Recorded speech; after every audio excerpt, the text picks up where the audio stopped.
Hello everyone, this is Jaza Ahmed, your maths and science mentor, teacher and also your दीदी।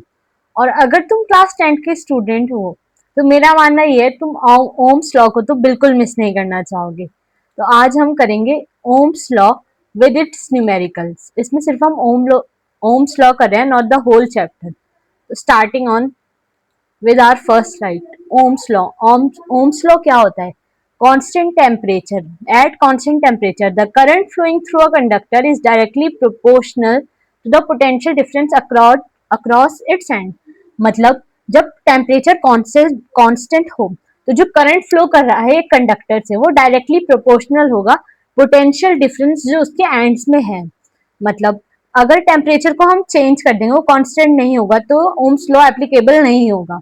तो I is directly proportional to V, then we get the formula V is equals to RI, जहाँ पे R होता है constant. इस constant को हम बोलते हैं रेजिस्टेंस।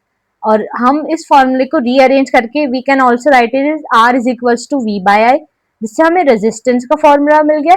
और V is equals to IR, ये होता है वोल्टेज के लिए। Now moving on to next, resistance R is equals to V by I। अब रेजिस्टेंस क्या होती है? रेजिस्टेंस वो प्रॉपर्टी होती है जिसकी वजह से किसी भी कंडक्टर में करंट का फ्लो होना कम होता है या उसके पाथ में ऑब्स्टिकल आता है। देखो, by definition the property of a conductor due to which it opposes the flow of current through it is called resistance. कहीं ना कहीं ऑब्स्टिकल जो होता है करंट के पार्ट में उसको ही रेजिस्टेंस बोलते हैं।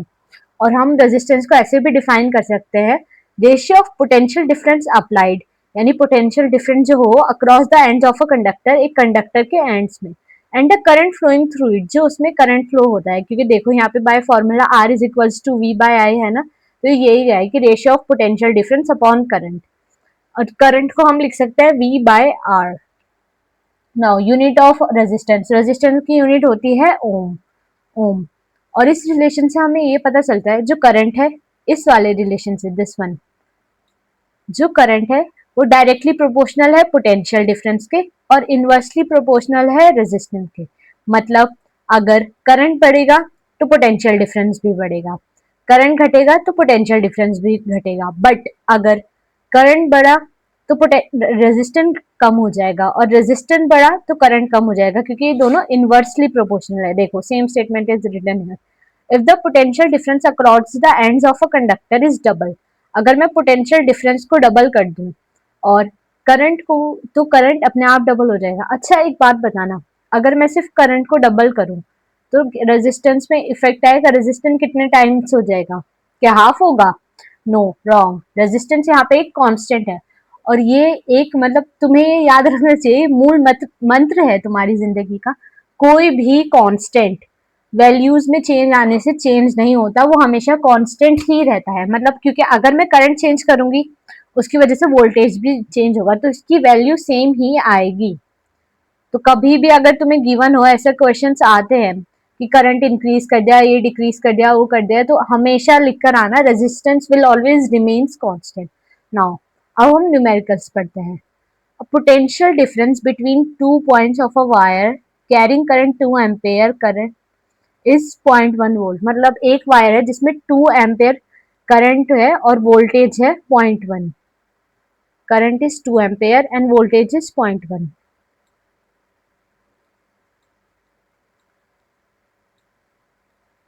देखो, करंट तो गिवन है हमें 2 एम्पेयर, वोल्टेज गिवन है 0.1। वोल्टेज की यूनिट,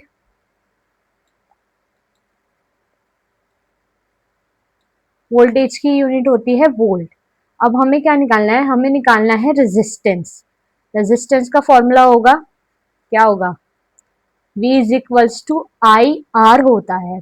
तो R is equal to what? V by I. R V is equals to I R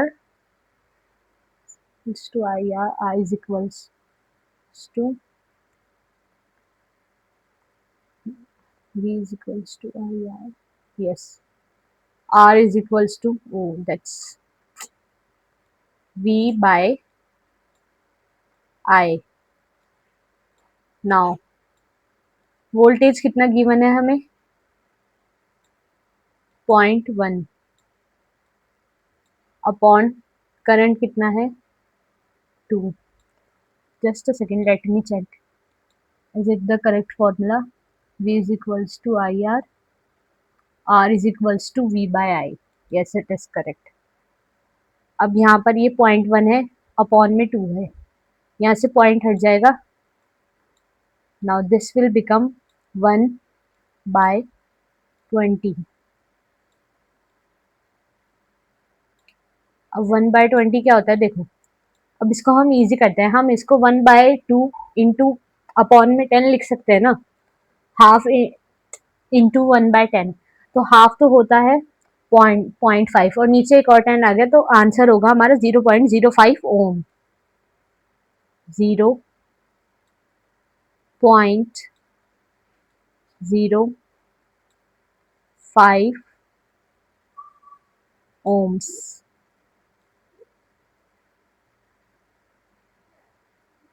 Now moving on to next question. Next question है, a simple electric circuit has a 24 volt battery. 24 volt की battery है, resistor है 60 ohms का, यानी एक electric circuit है जिसमें 24 volt की बैटरी है और 60 ओम का रेजिस्टर है. What will be the current in the circuit? हमें करंट निकालना है. देखो सर्किट में और भी बहुत सारी चीजें होती है, सर्किट में सिर्फ एक रेजिस्टेंस और एक बैटरी तो नहीं होगी. तो यहाँ पे गिवन है हमें, the resistance of the connecting wires is negligible. मतलब जो कनेक्टिंग वायर का रेजिस्टेंस है वो एकदम नेग्लिजिबल है, मतलब हमें उसे काउंट नहीं करना है, तो हम ये ऐसे सॉल्व कर देंगे. 24 volt and 60 ohm. Let's now for the next question. Volt is equal to 24 volt. Now resistance is equal to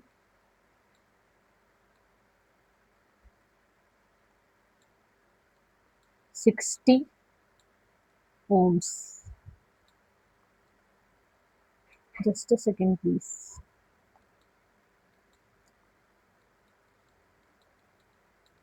इसको इरेज करते हूँ, तब इस पे कंटिन्यू करेंगे.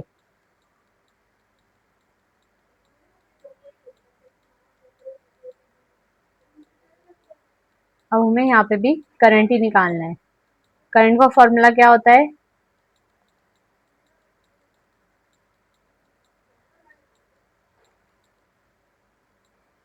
Okay, I is equals to what? I is equal to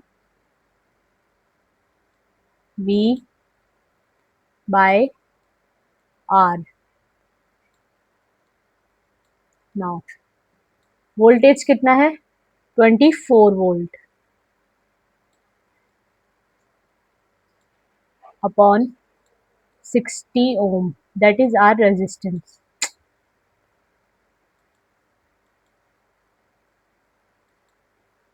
Resistance is 60 ohm.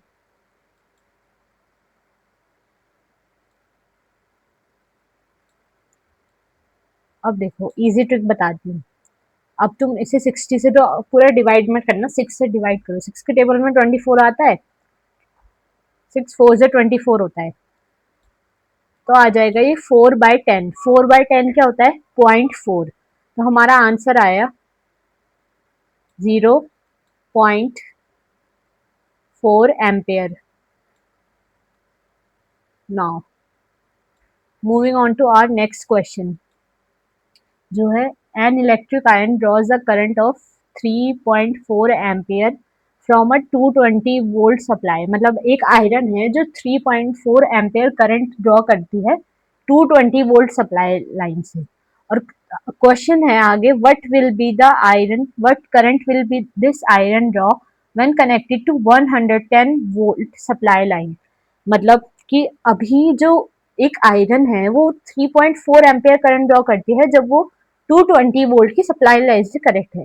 तो हमें current find करना है जब वो 110 वोल्ट की सप्लाई लाइन से हो. अब देखो रेजिस्टेंस कांस्टेंट रहता है, अगर हमने फर्स्ट वाले के लिए तो हम रेजिस्टेंट इजीली कैलकुलेट कर सकते हैं ना 220 वोल्ट के लिए. अगर हमने वो रेजिस्टेंस कैलकुलेट कर लिया तो हम नेक्स्ट वाले के लिए करंट भी कैलकुलेट कर लेंगे. It's that easy. Let's write it down. देखो current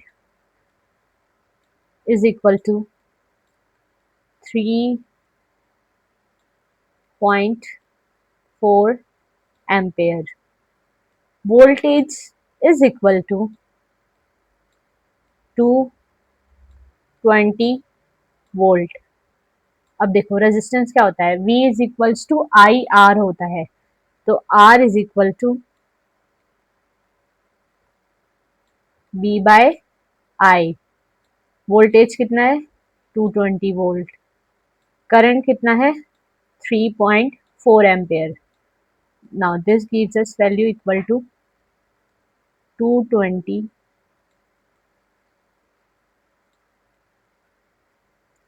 upon 3.4 ampere. Now 220 upon 3.4, wait, 220 divided by 3.4 is equals to 64.7। हाँ भाई मैंने कैलकुलेट किया है, टाइम वेस्ट ना होता आगे। अरे wait, 64.767। Okay, now moving on to our next part. अब हमें क्या बताना है कि जब वो 110 वोल्ट के सप्लाई से होगा तब कितना करंट ड्रॉ करेगी। नाउ अब वोल्टेज हो गया 110, हमें करंट ऑलरेडी पता है, नहीं, हमें फाइंड करना है। हमें रेजिस्टेंस पता चल गया 64.7, तो अब हम इसी फॉर्मूले से करंट फाइंड कर सकते हैं, यस। क्योंकि अब हो जाएगा I is equal to V by R। This time voltage कितना है, वोल्टेज है 110। नाउ तो 110 अपॉन 64.7,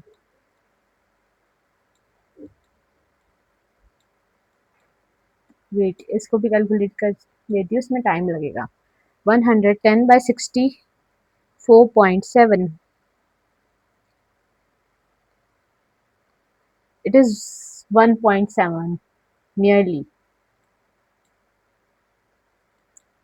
तो 1.7 एम्पियर का करंट चाहिए हमें। Now moving on to our next question.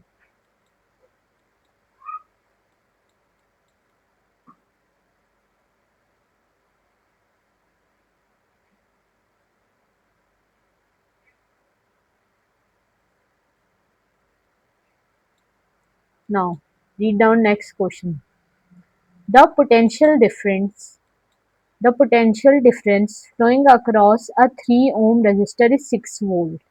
Register 3 ohm resistor मतलब ये उसका रेजिस्टेंस है 3 ओम, पोटेंशियल डिफरेंस हो गया 6 volt.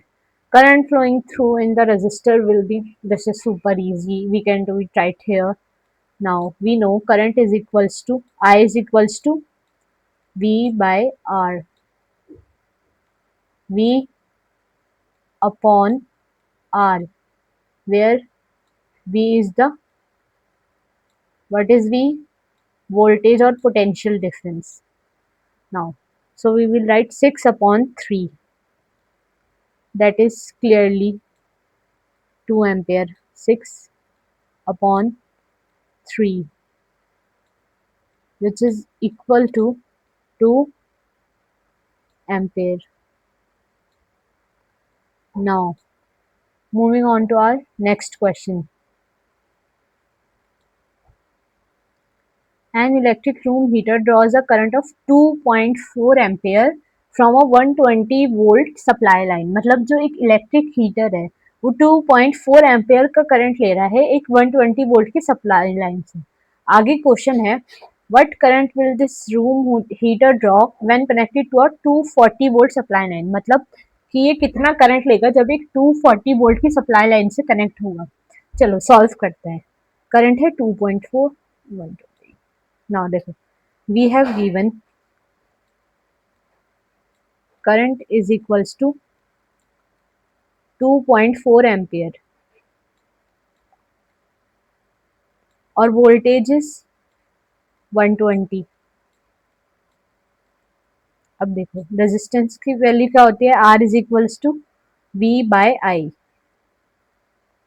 R is equal to V upon I.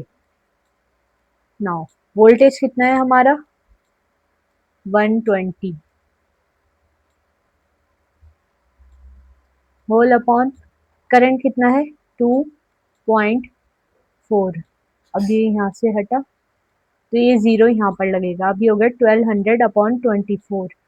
12 1 upon 2 into 100 0.5 into 100. I guess it comes out to be 50 or 5. Let me check. 1200 divided by 2.4. Oh, sorry. 120 divided by 2.4. Yes, it is 50. तो हमारा resistance होगा 50 ohms. अब आगे का part क्या है कि when what will be the this room what current will this room heater drawn when connected to 240 volt supply। अब वोल्टेज चेंज हो गया है 240 से 240 हो गया है, 120 से 240 हो गया है। Now again R is equals to V by I. Formula तो नहीं लिख रही हूँ, अब हो गया 240 volt that is 240। oh wait, we have to find the resistance, we have to find the current here, my bad।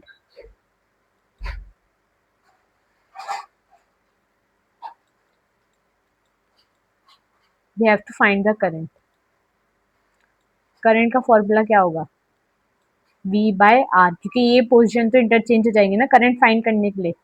आई वहां चला जाएगा, आर यहाँ आ जाएगा, तो V बाय आर।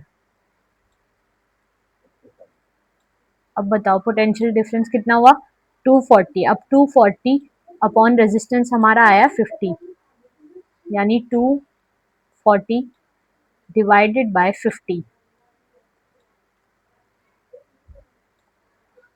अरे यार 240 डिवाइडेड बाय 50 फिर आ जाएगी, ये सॉल्व करके आ जाएगी हमारी करंट की value 240 divided by 50 that is 4.8 4.8 यानी 4.8 एम्पियर्स का करंट फ्लो कर रहा है इस वाले question. Now a potential difference of 10 volt is needed to make a current of 0.02 ampere. मतलब 10 वोल्ट का पोटेंशियल डिफरेंस है जब हमें करंट बन रहा हो 0.02 एम्पियर का। अगेन हमें रेजिस्टेंस फाइंड करना है, फिर उसके बाद व्हाट पोटेंशियल डिफरेंस, उसके बाद हमें पोटेंशियल डिफरेंस ढूंढना है जब हमें करंट गिवन हो। ये एम ए का मतलब क्या हुआ, अभी तक तो आपने एम्पेयर ही पढ़ा है। एम ए का मतलब हुआ मिली एम्पेयर। मिली मीन्स 10⁻⁻³ आते हैं हम अभी इस पे। So we have current is equals to 10 volt, sorry, current is equals to 0.02 ampere and voltage is equal to 10 volt। now अब हम यहाँ पे रेजिस्टेंस का फॉर्मूला लगाएंगे। Again R is equals to V by I. R is equal to V upon I. Voltage कितना है हमारा 10 volt और करंट कितना फ्लो कर रहा है 0.02 एम्पियर। अब देखो यहाँ से भी ये पॉइंट हटेगा तो यहाँ पर 2 zeros और ऐड हो जाएंगे 1 2। Now this 1000 upon 2 is equal to we all know 500।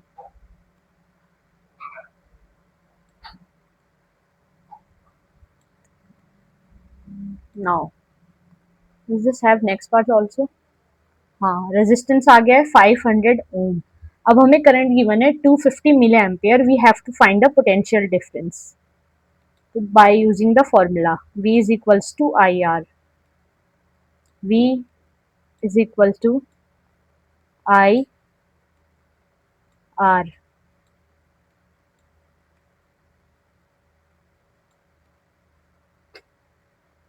Now this current is 500.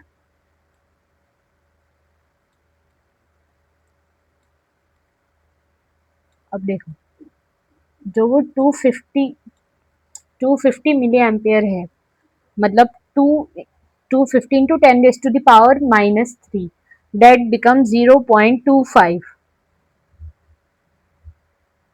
0.25. अब देखो ये कैसे सॉल्व होगा। ये डेसिमल हट जाएगा तो नीचे दो जीरो आएंगे, वो दो जीरो 500 के दो जीरोस को कैंसिल कर देंगे। Then we get 5 into 25 which is equal to 125। 125 volt, तो हमारा आंसर होगा 125 volt. Now moving on to our next question. A current of 200 milliampere, यहाँ पर भी मिली एम्पेयर है, मतलब इससे हमें मल्टीप्लाई करना होगा 10 raise to the power minus 3 से। नाउ फ्लोज थ्रू अ 4 किलो, अब यहाँ पर किलो आ गया, kilo means 10 raise to the power 3, 4 kilo ohm resistor. What is the potential difference across the resistor, हमें पोटेंशियल डिफरेंस निकालना है। 200 मिली ampere,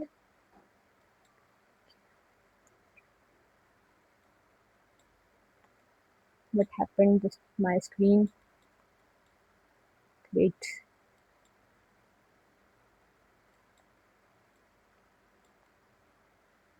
okay, just a second. Okay, this question will be your homework. Actually, my screen get freeze. So that's all for today. And if you like the class, tell me in the comments. Thank you so much.